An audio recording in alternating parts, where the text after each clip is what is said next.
The bar on Orion Station was dim and smelled of old smoke and spiced ale. A soft blue light shone from the floor panels, and the air was thick with the sounds of low music and quiet talk. Vorik the alien mercenary sat in the center booth, his broad shoulders pushing against the seat and his scarred green skin catching the glow of the lights. He was loud, his voice cutting through the hum of the room like a blade through soft fruit. His hands were huge, and his claws tapped against a metal mug with a rhythm that demanded attention. Around him sat traders, smugglers, and wanderers, each leaning in to hear his story. Vorik grinned wide, showing jagged teeth, as he spoke of his time on Earth during the Terran Wars. He told them how he landed in the ruins of a human city where smoke rose into the sky and the air smelled of burning stone. He told them how human soldiers ran when they saw his kind and how their weapons felt like toys in his hands. He claimed that human bodies were weak and soft, that their bones cracked like thin glass and their skin tore like paper.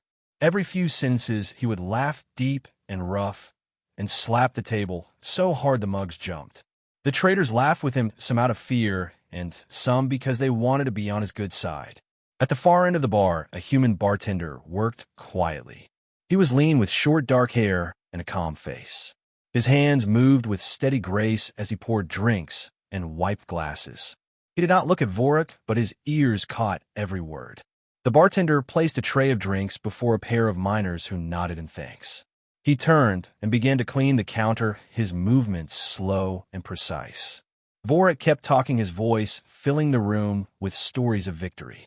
He spoke of the battles in the frozen north where human soldiers wore white to hide in the snow, but could not hide their heat from alien eyes. He spoke of the night raids where his squad tore through human camps like predators in the dark. He told them about a bridge over a deep river where he claimed to have thrown 3 human soldiers into the water with one swing of his arm.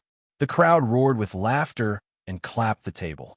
A tall insectoid trader hissed in approval while a squat reptilian pounded his mug on the counter.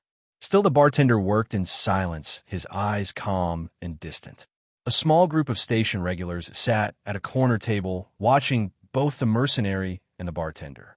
They knew the bartender well. They had seen him deal with trouble before. One of them, a wiry alien with 4 eyes, leaned toward his friend and whispered low enough that only the table could hear. He said the mercenary was playing a dangerous game. The friend nodded, his long ears twitching nervously. But Vorik did not hear, and if he had, he would not have cared. He was in his glory, bathing in the attention of the crowd. He told of the final push into the human capital, where his unit had stormed through the main gates. He described the humans who stood to fight and laughed at how quickly they fell. He called humans fragile again, and each time the word rolled off his tongue, like it was the most natural truth in the galaxy. The bartender's hands stilled for the briefest moment when he heard that word, but no one seemed to notice. He reached for a bottle of amber liquid and poured a slow stream into a crystal glass. Vorik noticed him, then his eyes narrowing slightly. The mercenary's grin widened. He shouted across the room, asking if the human behind the counter had ever seen a real battle. The bartender did not answer. He simply placed the glass on a tray and walked it over to a booth without looking at Vorik. The mercenary's laugh rang out again, louder than before. He told the crowd the bartender must be like the rest of his kind, hiding behind walls while others bled for them. The crowd laughed, but there was less cheer in the sound now. The regulars shifted uncomfortably, their eyes darting to the bartender.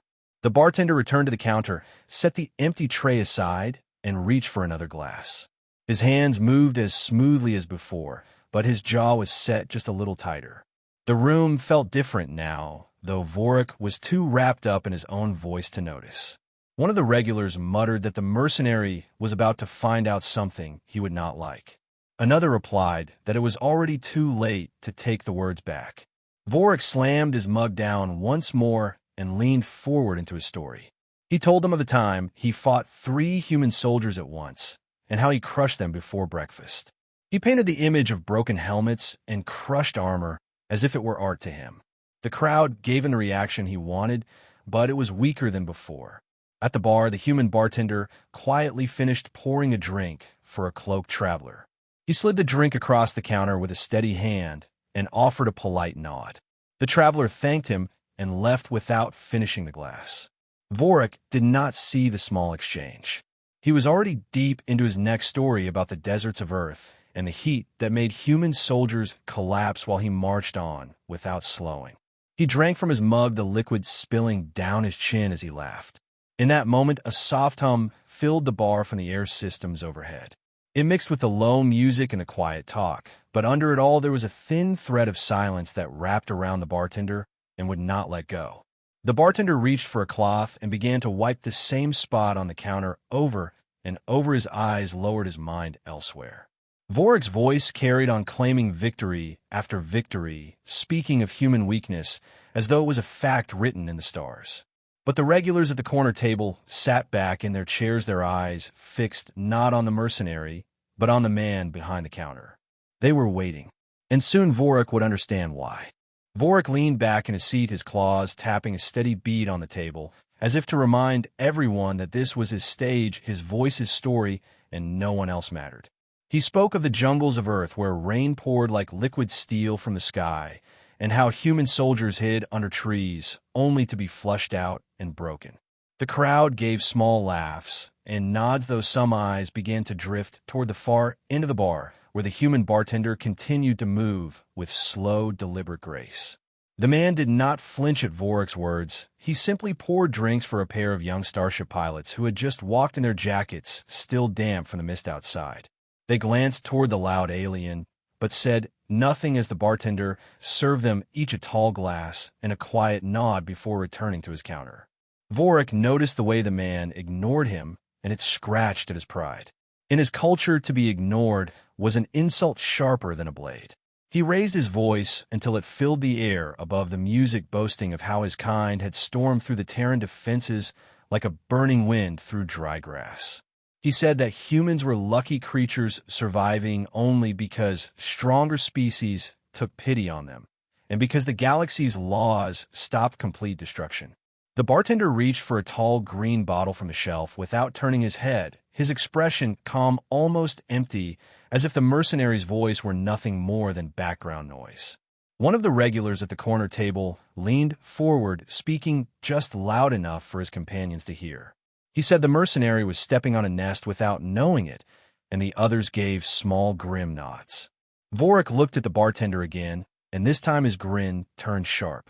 He called across the bar, saying that if the man was truly human, he should tell them all about the war and how it felt to lose so badly.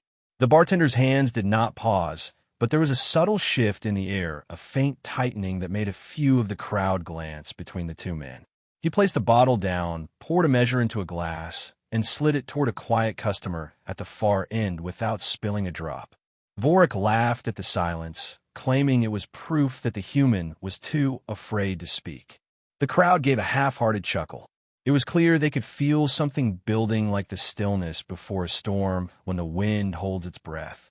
The insectoid trader from earlier shifted uneasily, his long limbs folding tighter against his body, while the reptilian beside him glanced at the exit, as if considering a quick retreat. Vorik leaned forward on his elbows, his eyes locked on the bartender, now determined to break the man's calm. He asked if the human had ever even touched a weapon, or if he only knew how to hold a glass. The bartender's jaw tightened, though his eyes remained lowered. He took a slow breath, picked up a cloth, and began to polish a glass, his motion steady and unbroken. At the corner table, the four-eyed alien whispered that this was the third time this month someone had tried to provoke the bartender, and that the last two had not come back to this bar again. The others shifted in their seats, but made no move to intervene. Vorik's voice grew louder. He told a story about a skirmish in a ruined city where he claimed to have dragged a human commander out from hiding by the back of his armor, throwing him into the mud before snapping the man's rifle in two. He said the commander cried for mercy, and that mercy was given only because Vorik was feeling generous that day. The bartender's hand slowed for a single heartbeat, then continued as before. It was such a small thing most would not notice, but the regulars saw it and exchanged looks. The mercenary kept going, his words sharp and mocking, each one designed to cut. He said that humans were a small fire easily stamped out, and that it was only the chaos of the galaxy that let them survive it all. The bartender placed the clean glass on the counter and reached for another, but this time his movements were slower, more precise, as if each second mattered. A young freighter pilot whispered to his friend, asking who the bartender really was, but the friend shook his head, saying it was better not to know. Vorik's claws scratched against the table, metal on metal, ringing like a challenge. He called the bartender a shadow hiding behind stronger beings and dared him to look a true warrior in the eye. The bartender set the glass down and straightened. He did not speak, he did not glare. He simply looked up and met Vorik's gaze across the room. For a brief moment, the bar seemed smaller, the space between them charged with something cold and heavy. The mercenary's grin faltered just a little, though. He quickly covered it with a laugh. He said the human stare was nothing compared to the burning suns he had seen in battle, and that he could crush him as easily as a shell under his boot. The bartender looked away without a word, turning back to his counter, as if Vorik was nothing worth keeping in his sight. To the mercenary, it was the ultimate insult. His claws dug into the table edge, his muscles tense. He told the crowd he would bet a full month's pay that the human had never seen a real fight, that he had never heard the sound of a dropship crashing or smelled the air after plasma fire. The regulars at the corner table kept silent, but their eyes followed the bartender's every move. The insectoid shifted again, his wings twitching in a nervous rhythm. The reptilian muttered that the mercenary had crossed the line and that the next moments would decide if he walked out of here. Vorik finished his drink in one long pull, the liquid running down his chin, and slammed the mug down with a sharp clang. He raised his hand, calling for another drink, but instead of waiting, he stood up. His heavy steps carried him toward the counter, each one echoing across the wooden floor. The crowd fell quiet, only the low hum of the station's air systems filling the space between heartbeats. The bartender placed the cloth on the counter and folded his hands together, resting them on the smooth surface. Vorik stopped a few steps away, towering over him, his shadow falling across the row of bottles behind the counter. He leaned forward, his tusks glinting in the soft blue light, and asked again if the human had ever seen battle. The bartender lifted his eyes, slowly meeting the mercenary's stare without blinking. The silence between them stretched longer than seemed possible. Around them, the entire bar waited, as if holding one single breath. The bar was silent in a way that felt unnatural, as if sound itself had been pulled out of the air and locked away in some hidden vault. Every eye was on the human behind the counter and the alien towering before him, their gazes locked like the first move in a duel. Neither had agreed to, but both understood. Vorik's grin was wide and sharp, his tusks catching the light as he leaned closer, his breath carrying the scent of strong drink and something wilder, something that belonged to the battlefield. He asked the bartender again if he had ever been in a real fight or if he only knew how to pour drinks and sweep floors. The bartender's voice came low and even not loud enough to match the mercenary's booming tone, yet somehow it carried to every corner of the bar as he asked quietly why it mattered. Vorik let out a deep laugh, the kind that tried to fill the room with his power and make others smaller by comparison. He said it mattered because only those who had been in the fire could speak about strength and survival, and that humans had no right to boast about either. The bartender tilted his head, slightly studying the alien for a moment, before saying that words from the safe side of the bar were no different than words shouted from the safe side of a wall. Vorik's grin twitched, his claws flexing on the wood of the counter, leaving small grooves as he leaned closer until his shadow fell full across the bartender's face. He said the human was lucky to be behind that counter because it kept him from proving his weakness in front of everyone. The regulars at the corner table shifted uneasily, each of them remembering the last time a visitor pushed this far and how quickly it had ended. The bartender's eyes stayed on Vorik, and though his face was calm, there was something in his gaze like a slow tide pulling outward before a massive wave returned. A small shiver passed through one of the insectoid's wings as the reptilian beside him muttered that this was the part of the story where someone made a choice they would regret. Vorik straightened slightly and slapped a hand on the counter, telling the bartender to bring him another drink, but this time to carry it with both hands so it did not spill under the weight. The bartender moved without hurry, reaching for the bottle Vorik had been drinking from and pouring the liquid into a heavy glass. He held the glass not at arm's length, but close to his chest, walking around the end of the counter toward the mercenary rather than sliding it across. The room watched each step, the slow movement of boots on the wooden floor somehow louder than the low hum of the station systems. When he reached the mercenary, he held the glass out at chest height, and Vorik took it with one clawed hand. The alien lifted it toward his mouth, but the bartender's voice stopped him cold. He asked if Vorik truly believed the humans he fought were the weakest Earth had to offer.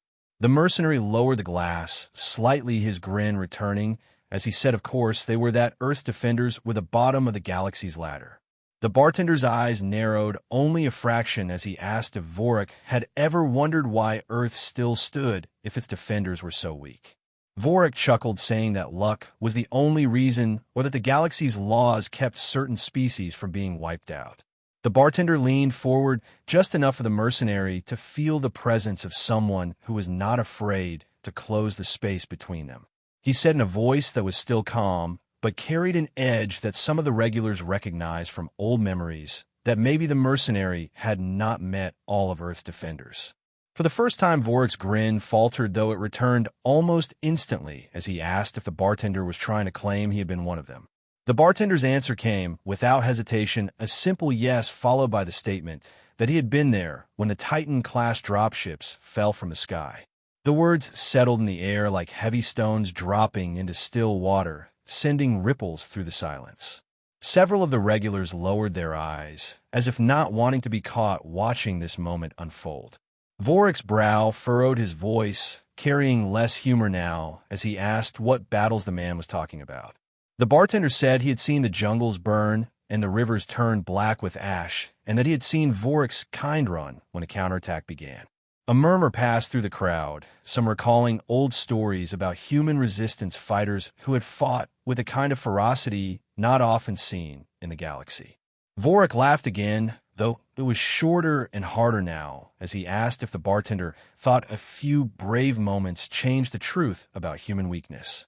The bartender stepped back just enough to give the mercenary room to decide his next move.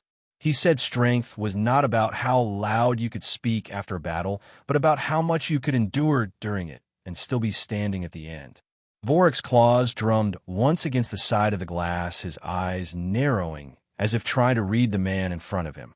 The insectoid trader's wings were trembling now, a faint buzzing sound barely audible over the tension filling the bar. The reptilian leaned forward, resting his elbows on the table, his voice low, as he told his companions that they were watching something that would be told in whispers long after tonight. Vorik set the glass down on the nearest table and stepped closer until only a single breath separated them. He said if the bartender wanted to prove anything, he should step out from behind the counter and face him like a warrior. The bartender's head tilted slightly, his gaze steady, as he replied that warriors did not always fight in open fields, and that some battles were won without lifting a weapon at all. The mercenary's jaw worked, as if chewing on the meaning behind the words. The bar seemed to shrink around them, the crowd, holding its collective breath as they waited for the next word or movement that would shatter the stillness. Vorik's voice came low now, stripped of the booming bravado, as he asked the man to tell him what he had done during the war.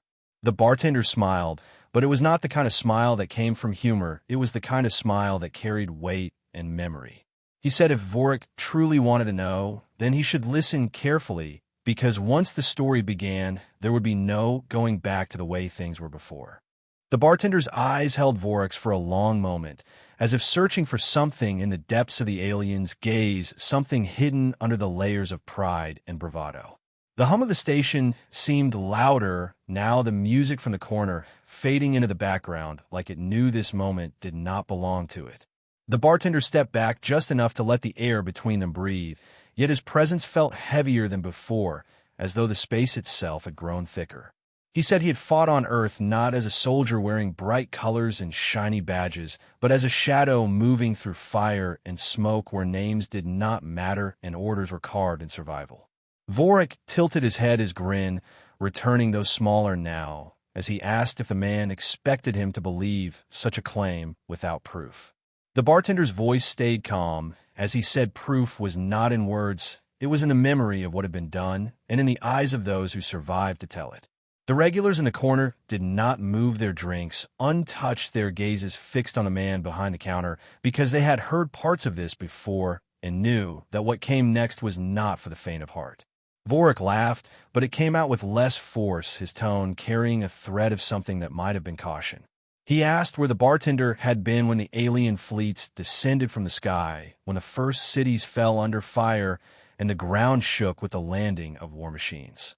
The bartender's hands moved slowly as he pulled back the cuff of his sleeve, revealing a forearm marked by deep pale scars crossing over old burns. Metal gleamed faintly where flesh had been replaced, a line of reinforced plating running from wrist to elbow. He said he had been under the black sky of the first bombardment, standing in the ruins of a street where the air smelled of blood and ozone. He had been there when the first Titan-class dropship tore through the clouds and came down in flames, because his team had set the trap. The crowd leaned forward as if pulled by a single thread, the room holding on to every word. Vorik's grin faltered, his eyes flicking to the scars, then back to the man's face. He said that many species bore scars from war, and that such marks proved little. The bartender nodded slowly and said that was true, but the scars were not what mattered. What mattered was what had been done to earn them. He told of a night when his unit was cut off in the frozen north, surrounded by alien patrols with no shelter and no way to call for help. They moved in silence through the snow, their breath turning to ice on their faces, until they reached an enemy supply post guarded by soldiers twice their size. They took it without a single shot fired, using the darkness and the storm as weapons. By morning they had enough food and fuel to last 2 weeks, and the enemy never found their dead. The insectoid trader's wings twitched faster now, the sound soft but constant, as if the creature could feel the weight of the words. The reptilian beside him lowered his head slightly in respect, though his eyes never left the bartender. Vorik crossed his arms, his voice low, as he asked why, if the humans were capable of such acts, they had still been driven so far back. The bartender replied that war was not won by strength alone, and that the first wave had been lost because the galaxy underestimated how far humans would go when cornered. He said Vorik's kind had been part of that first wave and had left the battlefield with stories of easy victory. But those victories had been only the beginning. The second wave met resistance that did not match the reports from the first. The humans fought harder and longer, their weapons upgraded, their tactics sharper, their rage burning through every weakness. Vorik's jaw tightened, his tusks catching the light as he stared hard at the man in front of him. The bartender's tone stayed level as he said he had been there in the streets of the capital when the alien advance slowed to a crawl, when every building became a fortress and every street corner trap. He had walked those streets with blood on his boots and smoke in his lungs, watching his people rise from the ashes with eyes that no longer knew fear. The regulars could feel the shift now. It was in the air, like the moment before lightning split the sky. The bartender's gaze did not waver as he said that weakness was a word used by those who had never truly seen the heart of Earth. He said strength was not in muscle or armor alone, but in the will to keep moving forward when the body screamed to stop. Vorik's claws tapped once against his arm as he absorbed the words, though he gave no sign of agreement. The bartender let the silence stretch for a heartbeat before speaking again, his voice softer now, but sharper at the edges. He said he had seen Vorik's kind run, not because they were weak, but because they had met something they could not understand and did not wish to face again. He said they had met humans who did not stop even when the battle was already lost, humans who fought not for orders or glory, but because surrender was not in their nature. The crowd was silent. Even the hum of the station seemed to fade into the background. Vorik's breathing was steady, but slower, his eyes fixed on the bartender with a focus that carried none of the earlier mockery. The bartender reached for the glass Vorik had set aside earlier and slid it back toward him across the counter. He said quietly that he poured drinks now, not because he had no fight left, but because some wars did not require bullets or blades. He said sometimes a man could win more by letting another reveal his own limits. Vorik stared at the glass, but did not pick it up. He asked what kind of man walked away from a war only to pour drinks for strangers. The bartender replied that the kind of man who knew when to stop fighting was the one who had survived long enough to decide what battles were worth his life. The reptilian at the corner table let out a slow breath, the sound breaking the stillness like a soft crack in ice. The insectoid leaned forward, resting his long limbs on the table, his eyes unblinking as he waited for what would come next. Vorik's eyes narrowed again, but this time it was not in mockery, it was in thought, as if he were weighing something far heavier than pride. The bartender's hand moved slowly toward his left sleeve, his fingers curling into the fabric, as the room watched in silent expectation, the air thick with the kind of stillness that made breathing feel louder than it should. Vorik's eyes tracked the motion, his claws resting on the edge of the counter, as if ready for whatever the human might attempt, though the mercenary did not yet understand why his pulse had quickened. The bartender pulled the sleeve back inch by inch, revealing skin that had been marked not by the passage of time, but by the violence of war-jagged scars crisscrossed over old burns, each one telling a story that needed no words. The flesh was broken in places, replaced by dark plates of alloy that shimmered faintly under the low light of the bar, the kind of technology built not for beauty, but for survival in the harshest fights. Gasps moved through the crowd like a slow wave, as even those who had guessed at the bartender's past had not seen the full extent of what had been done to his body. He spoke in a voice that was calm, yet heavy, each word falling into the space between them like a weight dropping onto stone. He said he had taken these wounds on the day Vorik's kind had brought their heaviest assault into the heart of the capital, that they had come with numbers and weapons meant to crush resistance before it could rise. He said the commander who led that assault had not expected to meet a human unit that refused to break, even after losing half its soldiers in the first hour. Vorik's expression shifted just enough for the regulars to notice a faint crease forming at the edge of his mouth, as if he were recalling something from long ago, something he had not wanted to remember. The bartender took one slow step forward, closing the space between them until the counter no longer separated their presence, his scars visible now to anyone with the courage to keep looking.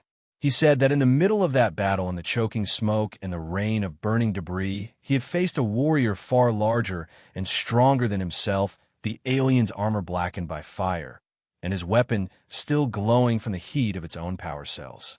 He said he had broken that warrior's jaw with his left hand, the same hand that now rested on the counter covered in metal and scar tissue. A low murmur passed through the bar as some eyes turned toward Vorik, trying to imagine him as that warrior or wondering if he had been there to see it happen. Vorik's claws tightened on the wood, leaving deeper grooves, though. He kept his voice steady as he asked if the bartender truly believed a single fight changed the truth of the war.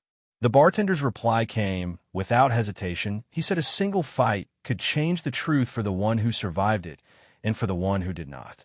The reptilian at the corner table leaned forward, his eyes sharp, as he whispered to the insectoid beside him that the mercenary's posture had shifted, that his weight was now balanced on the balls of his feet, as if ready for something more than talk. The bartender's gaze never left Vorik's face as he said that weakness was a word used by those who had never faced a moment where giving up meant the death of everything they stood for. He said he had seen humans stand against firestorms that turned steel into liquid, that he had watched them walk forward into walls of gunfire with no thought of turning back, because there was nothing left behind worth retreating to. The insectoid's wings trembled, a faint buzz filling the silence between the bartender's words. Vorik's breathing had slowed, yet each inhale seemed heavier than the last, his eyes fixed not on the scars, but on the calm in the human's expression, a calm that came not from ignorance, but from a memory of surviving when survival had been impossible. The bartender said that the difference between the humans Vorik had fought and the humans who still stood was not strength of muscle or size of weapon, but the refusal to stay down when struck. He said that was what Vorik had never understood, because to understand it, one had to feel it in their bones in the moment they decided to rise again, when rising meant pain, and pain meant life. A stillness deeper than before settled over the bar, the kind that made even the smallest movements feel like a shout in the quiet. The bartender slowly rolled his sleeve back down, covering the scars again, as though returning them to the place where they belonged, unseen but never forgotten. He stepped back toward the counter, his eyes still locked on Vorik, and said that he poured drinks because he had already fought enough wars to know that the strongest victories were not always won with weapons. He said that some were won by patience, by letting an opponent show the truth of their own strength or their own fear.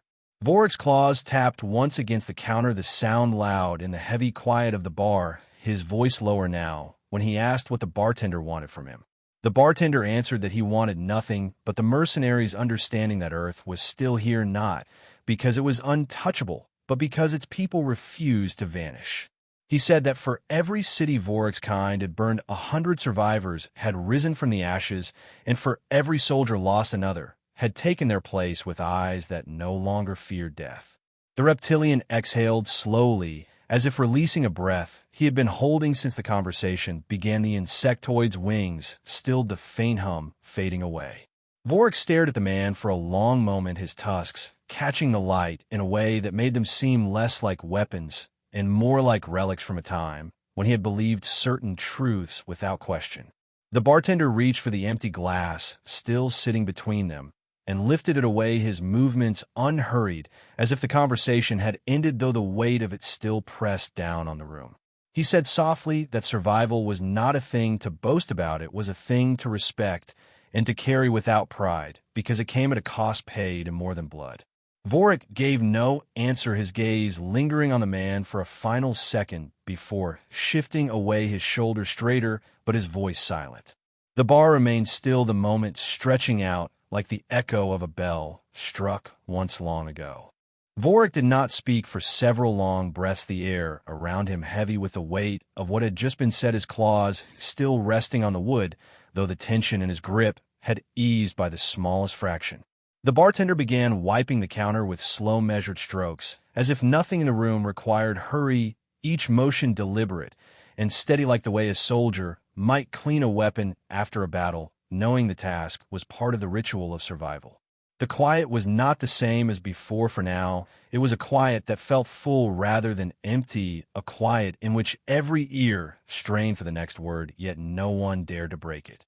Vorik's gaze drifted toward the far wall, where a collection of small framed items hung, dusty and unremarkable the most, but his eyes caught on one in particular, a torn piece of fabric mounted behind glass, faded, but still bearing the insignia of a human unit.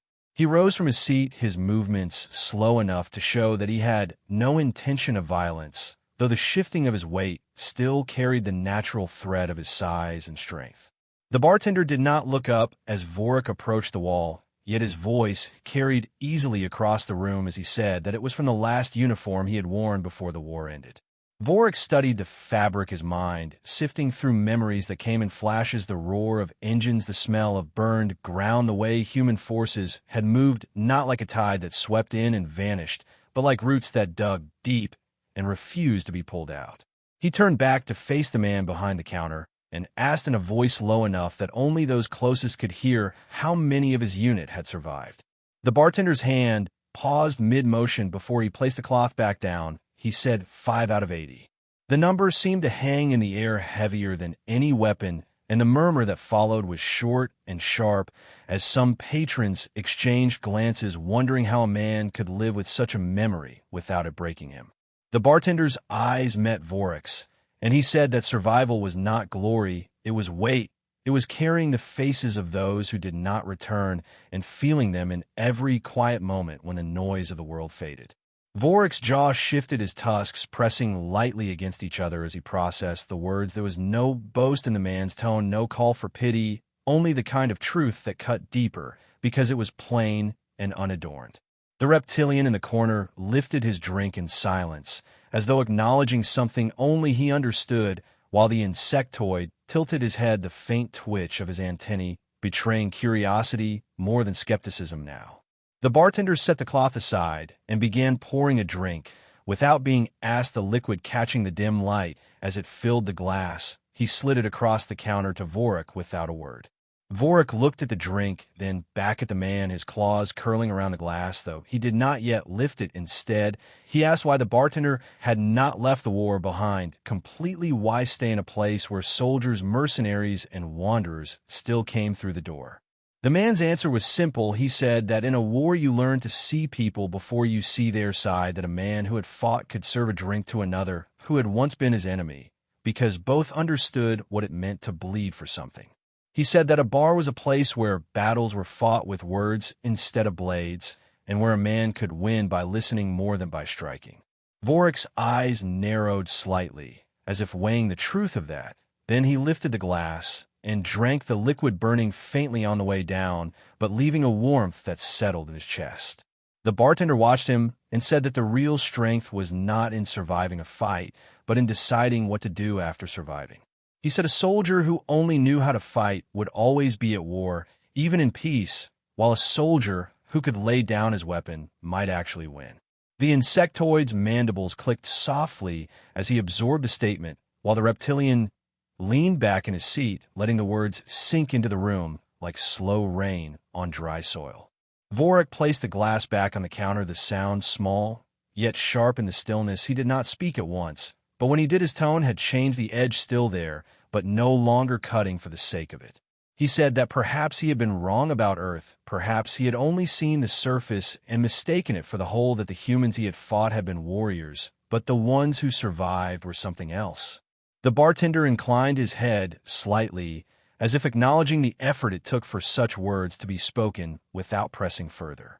Vorik glanced around the room, his eyes meeting those of a few patrons before returning to the man behind the counter. He asked what he should call him, if not simply bartender.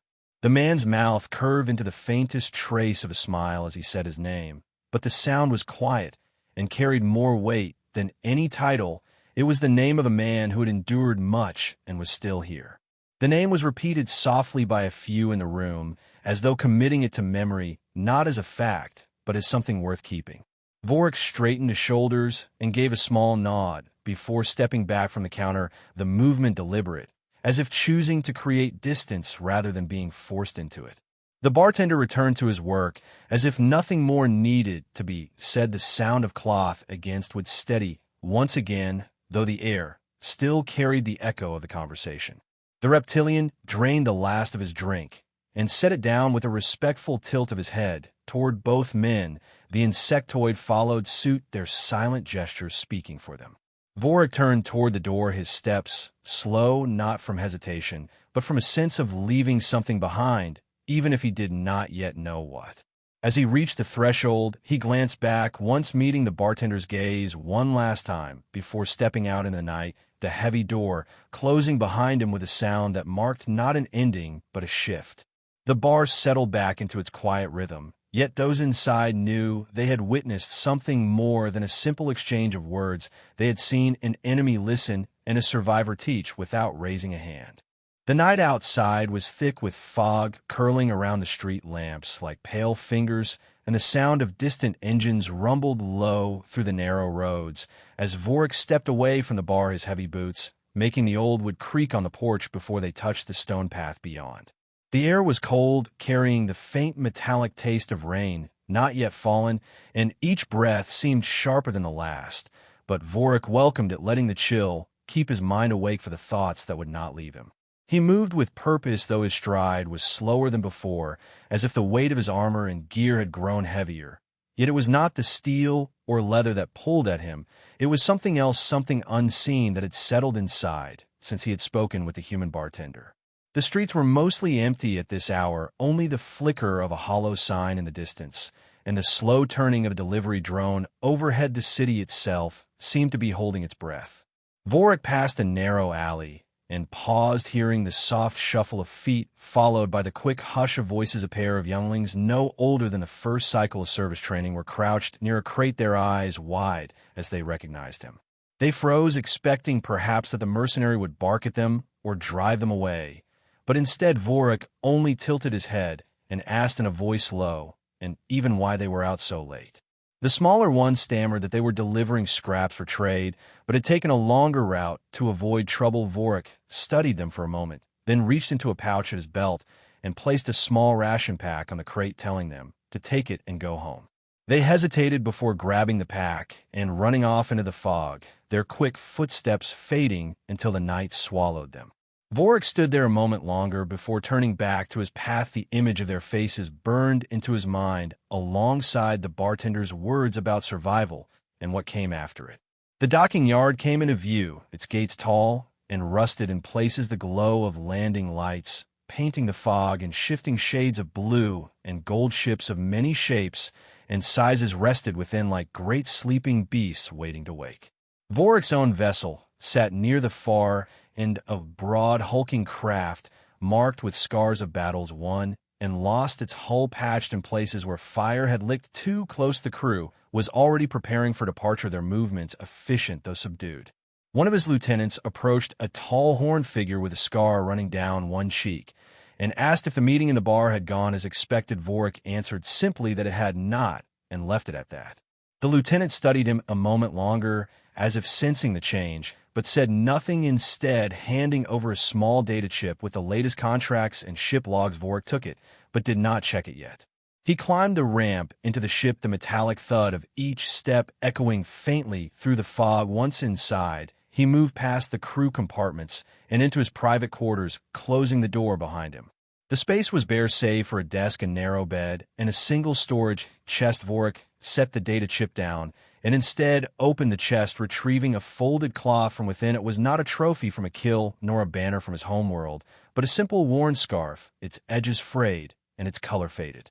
He held in his claws for a long moment, remembering the human soldier who had worn it once in a winter war far from here, remembering how that soldier had fought with nothing but a rifle and sheer will until the last.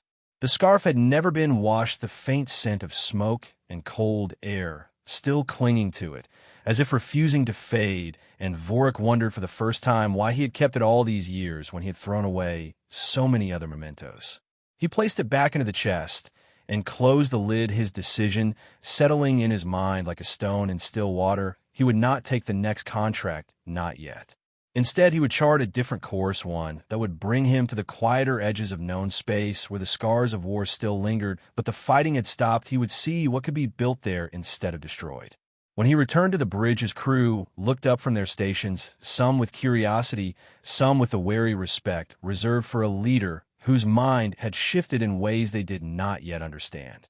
Vorik gave the order to lift off, but changed the coordinates, replacing the coded war zone markers with a route to a small trade station in a sector known more for its fields and mines than for its battles. The engines roared to life, the ship lifting from the dock with a slow, steady rise, the fog rolling away beneath them as they climbed through the thin layer of cloud into the clearer sky above. The stars unfolded in the black like countless watching eyes, and Vorik stood at the viewport, letting their cold light wash over him, his reflection staring back with the same hard lines, but something in the eyes less certain, less closed. As the ship settled into its course, Vorik thought again of the bartender's face, the steady calm, the quiet strength in the way he had spoken. He wondered if he would see that man again, or if the lesson had already been given in full. Far behind in the small bar, the bartender would be cleaning the counter, the hum of the quiet room, unchanged, but perhaps with a faint memory of the towering alien who had left without a threat. In the deep silence of space, Vorik felt for the first time that survival was not an end, but a door, and though he could not yet see where it led, he was willing to step through. The ship's path curved away from the usual lanes, its engines carrying it towards something unknown and unplanned, and for the first time in many cycles, Vorik felt no need to know the outcome before he reached it. The fog of the city was gone, replaced by the endless expanse of the void, yet in his mind there was still the sound of a cloth sliding over a wooden counter and the voice of a man who had survived not by the strength of his arms alone, but by the choice to live beyond the fight. And somewhere deep within the mercenary who had once laughed at the weakness of Earth, there was a quiet respect for the species that had taught him without ever drawing a blade.